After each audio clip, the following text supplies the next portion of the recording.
Module 1, Putting Language Assessment in its Place. Language as evidence about people. It is natural reaction to hearing or reading any fragment of language to use it as evidence about the people or person who produce it.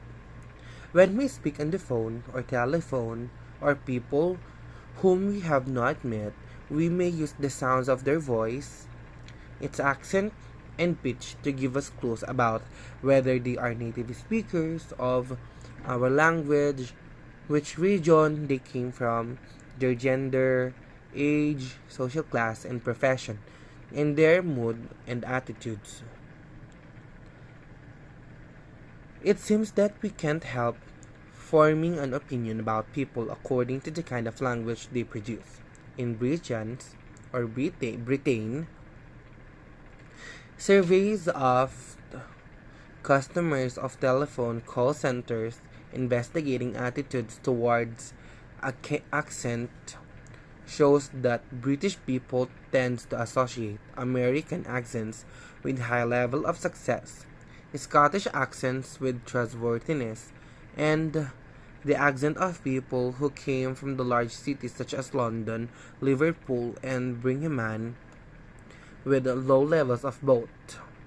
These attitudes may be unreasonable, but we are more likely to listen to and believe messages delivered by voices that we find pleasing and trustworthy. Businesses know this kind or carefully choose actors with suitable accent to deliver their advertising messages.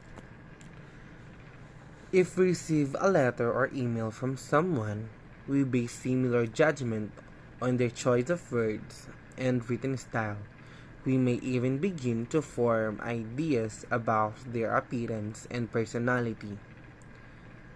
As you read this, you are probably already building up a picture in your mind of the writer of this book.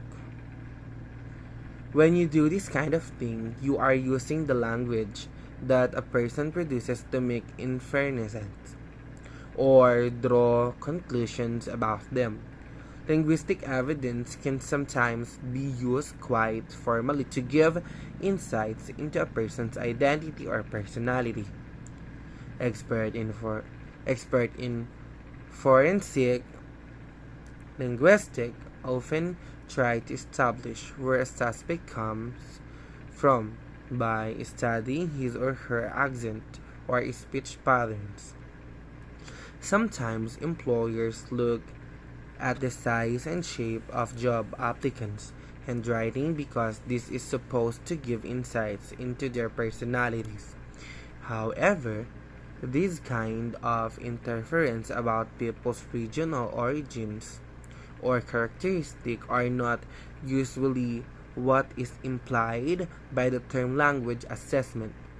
In this book, the focus is on assessments where knowledge about language, the, the ability to use language or skill in applying these are measured or evaluated. In everyday life, we not only make judgment about people on the basis of how they use language, we also make judgment about the qualities of the language that they use.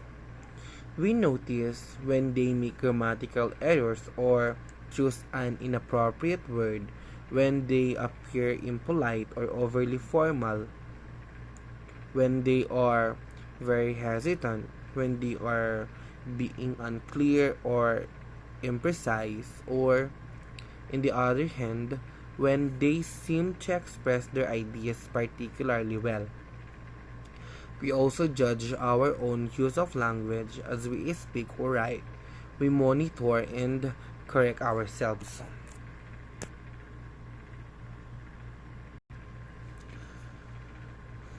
We put right our slips of the tongue and fix our spelling mistakes. We rephrase the things we say if people misunderstand us. We reorganize our written text to try to make our ideas clearer. to our readers. The nature of the knowledge, skills, and abilities involved in learning and using a language is a matter of debate. An introduction to someone of to conspicuous issues that have excited language assessment specialties specialist is given in part 3. Briefly, knowledge about language may include recognizing a word written in a foreign language and knowing a translation equivalent, or knowing grammatical rule. The past participle English regular verb is formed by adding ed to the stem looked.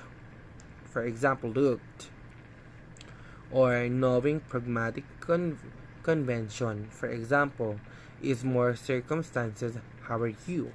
Is spoken by an acquaintance is like to be intended as a conventional greeting that anticipated response might be good, you, rather than details of the other's feeling or any medical conditions.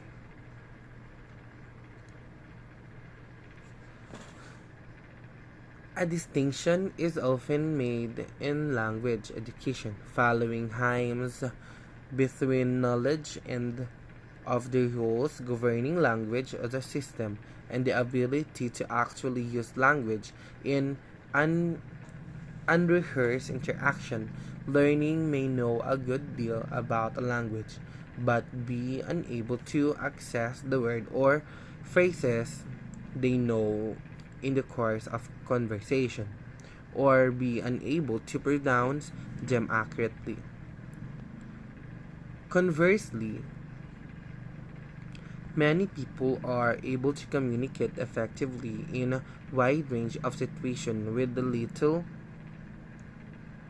or explicit knowledge of the system of the rules that govern the language they are using. Language skills involve drawing on language knowledge and language abilities in order to read, listen, speak, to interact with the others, or to mediate between them.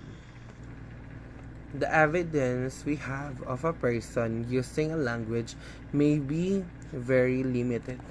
A few telephone conversations and a handful of emails, perhaps, but based on what we observe in these few instances, we often make inference about their more general knowledge of a language, their ability to use the language, and their skill in carrying out language-related tasks. We may hear them speak for just a few minutes, but search or reach conclusions such as Adele knows more Albanian than I do, or Bonita can get by any Bengali. We see few examples of their writings, and we make statements such as Carol can write very polished business letters in Chinese, or Dai finds it really difficult from the questions in Danish. The major focus of this book will be on the use of language assessment in the educational context. This setting for language assessment is unusual in some important ways.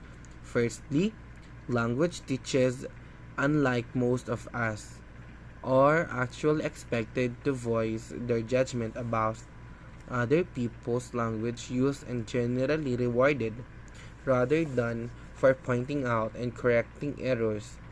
If you have worked as a language teacher, you will probably have experience during the natural course of any lesson of deciding whether one of your students has produced accurate and appropriate language, and perhaps putting right mistakes they have made, asking them to try again.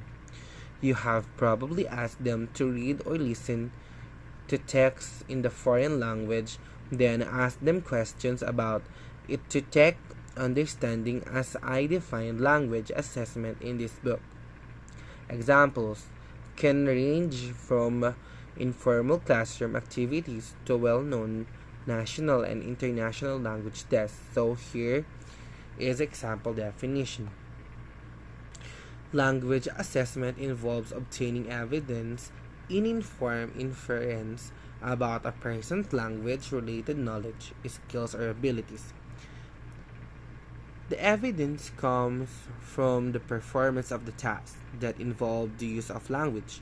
The inference are what we interpret the performance to mean based on our beliefs about the nature of language and its role in the life of a person being assigned or assessed.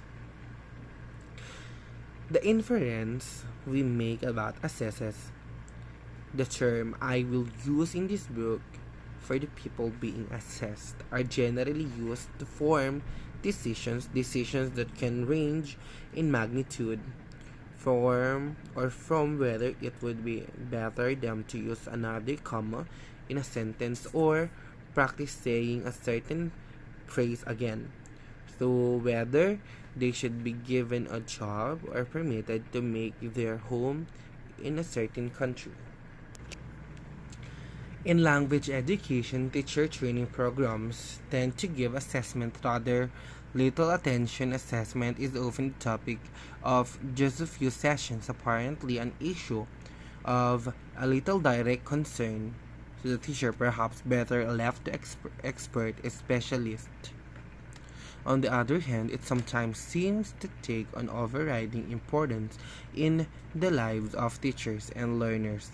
Many people or many school children, if asked why they are learning a foreign language, would answer that they are doing it mainly to pass a public test, often known as examination. Most language teachers spend a good deal of time assessing their students, and especially when the day of an important national examination is getting close. Many dedicate most of their classes to preparing their students to take these tests. In this book, I argue that language assessment is inseparable from the teaching and learning of languages. This challenges the more traditional view in teacher education that assessment is a distinct activity, one that is marginal to the main business of the language teacher. In my view, teachers need to be developed what is sometimes called assessment literacy. They not only need to understand something about how language assessments are made, scored, and interpreted by the others, but also be able to make scoring and interpret the results of useful assessment themselves.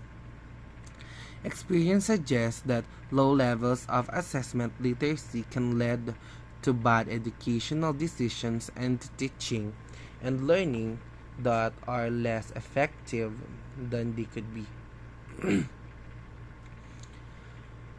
Assessment and teaching. The traditional view that separates assessment from teaching may result from the identification of the word assessment with the narrower activity of testing. A test is an event that is especially set up to elicit a performance, usually within a predetermined time frame, from the purpose of making judgment about a person's knowledge, skills, or abilities. In the course of language test, the person being judged, the assist and test taker, testee, or candidate will respond to a prompt. Questions asked by interviewer. Set of choices. The test taker's response is judged or scored according to mark scheme. This is predetermined procedure such as identifying and calculating the proportion of correct answers, 14 out of 20, counting to the numbers of error in one piece of writing, assigning points or mark to an essay, much descriptions presented on a scale, etc. The outcome is a score or grade, which is then formally recorded. Then the formalities and the ritual of formal testing and the penalties associated with the failure can make them an intimidating experience for the test takers. For some commentators, assessment is a distinguished form or from testing because it covers a broader cycle of activities. In addition to the test, these activities included 1. Deciding the content of test, scoring the performances, deciding on the mean of scores obtained, decisions that scores are used to justify, such as a student to admit into course or deciding whether award or certificates. In this view, the test is just one step in sequence of events which together make up a cycle of assessment. From another point of view, the word testing can refer to this entire cycle of assessment, but this understood to make a relatively small set of controlled procedures among a broader range of options. While it can be helpful to remind ourselves that assessment involves a whole cycle of interrelated activities, it is the second of this distinction, the range of options for obtaining information, that is more often made in discussion of language assessment, so is the one used in this book.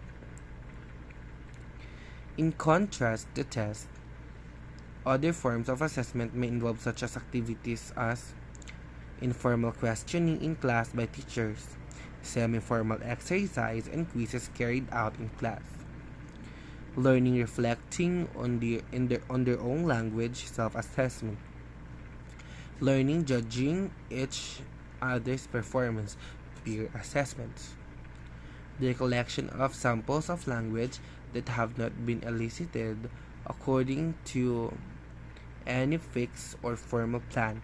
Example of this including observation and some forms of portfolio assessment. Observation involves teacher watching and recording students' performance in class activities. Portfolios are collections of student work that may showcase their best achievements or represent progress over a period of time. Assessment, teaching, and learning. There are numbers of different strategies we can use when we learn a new skill from another person. Perhaps the simplest of this is imitation of one person. The learner watches what another person what does and attempts it from him or herself. When animals learn skills, this generally appears to be how they do it. We know that some chimpanzees, for example, can learn how to carry out quite sophisticated tasks, such as using a stick as a tool to catch insects, the copying action of the members of the group. Assessment of this kind of learning can be straightforward, combining imitation with the process of trial and errors.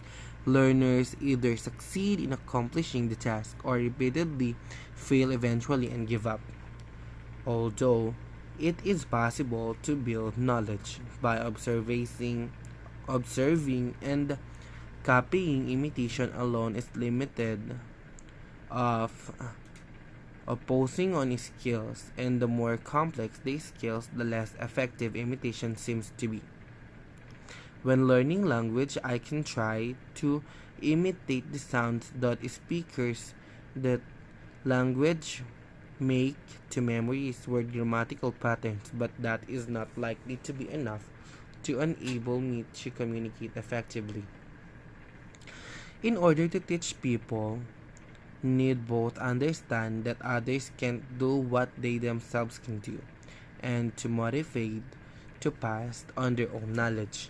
When a person has mastered a new skill, they often share their newfound abilities not only by inviting others to watch as they perform these skills or explaining to the other learners how to do it, but also by attending to the learners and judging how well they have understood and how close they are being able to carry out the task independently. Human learners do not usually simply imitate their teachers, but actively try to make sense of what they are learning, not only notice but to understand why it does so. The teachers can support the learners by observing the learner's effort and providing feedback, pointing out what they are doing well and what they are putting poorly in to help them to improve. As humans, our willingness to teach each other in this way is one reason why we are so much more efficient than animals at preserving and developing our collective knowledge and technologies. Understanding the gap between what learners can do, not what they need to be able to do or understand in order to fulfill the task successfully, requires a sophisticated awareness both of the task and understanding how people can use language to accomplish tasks, such as establishing rapport with another person, buying clothes, getting their haircuts. Assessment that takes count of this requires more than simple judgment of success failure, as well as having a good mastery of the skills herself and the ability to model the skill in a way that make it more accessible to the learners. The good teachers breaks down complex skills into the different learners that contribute to success. The teachers recognizes which of these learners are able to do independently, which they do with some help or prompting, which remain well beyond their ability, and the teachers may allow learners to carry out parts of the task that they are already able to accomplish but offer help with more challenging strategies. Think of mother might help a child to assemble a model or cook meal, letting the child carry out the task but asking questions, pointing out mistakes, perhaps actually carrying out someone. The complex step is the process herself before asking the child to try replicate what she done, giving feedback at the same time on what the child is doing well and how it might feel do better. This kind of collective social learning can be challenging to assess, especially when they're using traditional tests, grades, and scores, because it is difficult to establish what contribution of each group has made to the outcome. In order to achieve better outcomes, members of the group may need to come understand for themselves what aspects of the activity they might be able to carry out in the different ways to achieve better result. Because assessment is used for a wide variety of purposes, it is quite easy to conceive assessment of taking place without teaching. One reason why many learners don't like public tests is that the test provides do not often give them any evidence on which questions they answered correctly incorrectly. The test teaches them nothing. On the other hand, it is it is almost impossible to imagine any form of teaching that does not involve assessment, even in the most traditional classroom based on transmission model of teaching. The content of the lectures it is intended to fill a gap between the students are believed to know already what they need to know in order success.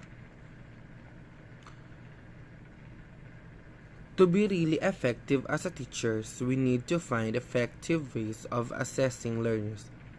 We then need to use what we learn from the assessment to decide on actions to take that will help learners to improve their knowledge of language of their skills in using it. A major challenge for language educator is that the process of learning a second language is still rather poorly understood. Second language acquisition researchers who investigate their process disagree about the fundamental mechanism of language learning, and a number of competing theories can be found. In assessing learners, we need to be clear about how we believe languages are learned, that what kind of evidence we might be able to collect to show us what learners know about a language, what they are able to use language to do, what they have difficult with, and how we can help them to expand their abilities. Another troublesome is assessing language learning is the content or extent of disagreement about the purpose of learning languages. For some, languages should be taught in schools as a necessary basic skill, just as we need to learn arithmetic in order to operate in the modern world. Shopping uses banking services, checking our taxes, so we need foreign languages to do business and to interact with the people from another countries. There are said to be economic benefits of countries with a linguistically adaptable labor force. For others, the primary benefits of learning languages has more to do with what Cook 2008 described as a brain training languages to help us to develop our intelligence or adopt more flexible ways of thinking traditionally. A major purpose of learning languages was personal development through the understanding of classic work of literature and so becoming more cultured. What we choose to assess will of reflect what think are the purpose of language learning. People generally tend to believe that language assessments give them pertinent information that can help them to make good decisions. If they are right, assessments may be useful tools that improve teaching and learning, serve society more generally.